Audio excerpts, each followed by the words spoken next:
What's up, everybody? True Boxing here. Thank you for coming back to get hit with the truth. Today, going to be discussing the what's next on undefeated super welterweight contender Sebastian Fundora at 154 pounds. He fought on the Andy Ruiz, Chris Arreola undercard on May 1st, I'm sorry. And he got away with I believe it was a 5th round TKO of Jorge Cota to stay undefeated. He took some shots in that fight, though. Once Cota got close and closed the distance on his long reach, Cota landed some good shots, and you could tell Fundora felt them. So this slugging on the inside, I don't know. For me, it kind of looked like he left a blueprint for how to get to him. But that's his style. That's the way he's going to fight. I'm still not sure a lot of guys are going to want to sign up and fight him in the top 10. So let's run through the top 10 and see what's next for Sebastian Fundora. So we start with the number one unified champion, Jermell Charlo. Well, Charlo is in the process of fighting Brian Castano in July. If Charlo's successful, I really think the Charlo brothers, I think Jermall, there's a good chance he moves up in weight. And I think Jermell could move up to 160 and fight for Jermall's vacant title, is what I see that could happen if Charlo is successful against Castano. And to be honest, even if he loses to Castano in July, I think that's possible. So just got to wait and see what happens. But the point I'm making is I don't think Charlo's really got Fundora on his radar right now. I don't think he's looking at that fight.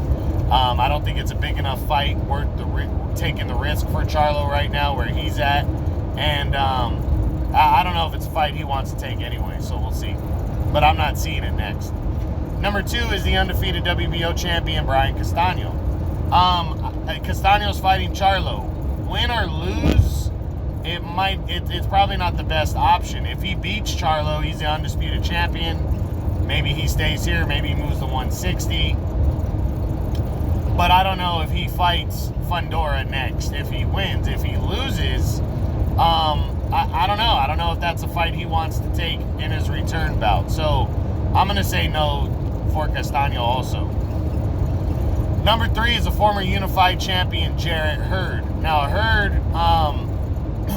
is returning to action on the Mayweather, Logan, or Jake Paul, whoever the fuck he's fighting. On that pay-per-view undercard, he's returning. And after that, I'm not sure if Hurd is going to move up to 160 officially, or if he's going to want to fight with a guy like Fundora. Fundora's a big, tall guy. Hurd's a tall guy. But is Hurd looking forward to a showdown with a guy like Fundora? I think I think it'd be a good fight, but I'm not sure that's the kind of fight Hurd wants right away, out the gate after shaking off some rust. So I'm going to lean towards a no on Jarrett Hurd as well. Number 4 is now it's Jason Rosario, the former unified champion. Rosario's fighting Erickson Lubin next. If he were to beat Lubin, I think he's going to be in line to fight the winner of Charlo Castano. Would he want to fight a guy like Fundora? I mean, when he probably will get a vacant title shot next? I don't think so, but I wouldn't be surprised if the WBC or the WBA put him in a vacant title fight against Fundora.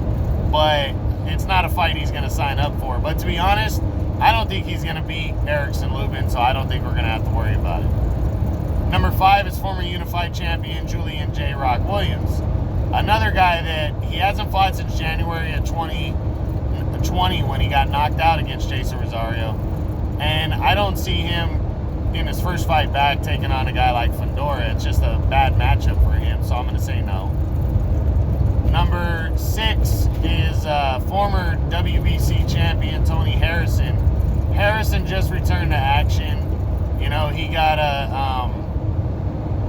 He fought to a draw. I don't think it's the kind of fight he wants after that draw. I think he needs to shake off some rust.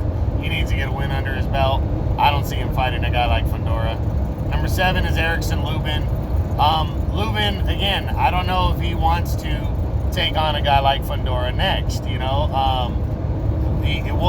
If he beats Jason Rosario and they're fighting June, Lubin automatically, I mean, he's already the #1 contender, but I think that will seal the deal and he'll fight for the title next, for sure.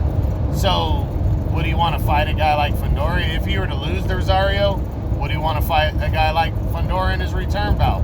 I don't see it win or lose for Lubin, so I'm going to say no.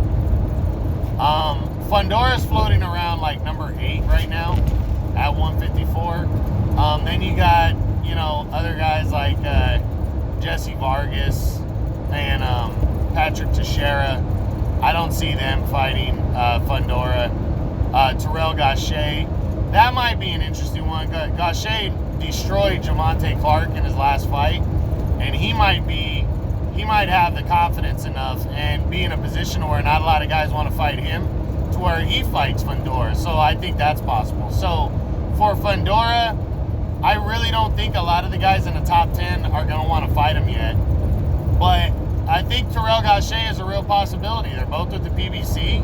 Gaucher is avoided.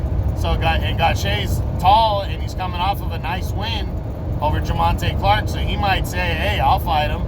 You know, there's no other choice. I'll fight him to earn a shot at a title. So I think that one could be a possibility. So focus on that. But either way, Fundora is going to stay busy. He's going to stay active. He's, you know, he's an entertaining fighter, and you're going to want to see him fight. So that's it. That's what's next on Undefeated Super Welterweight contender Sebastian Fundora. Hope you enjoyed it. True Boxing, you've been hit with the truth.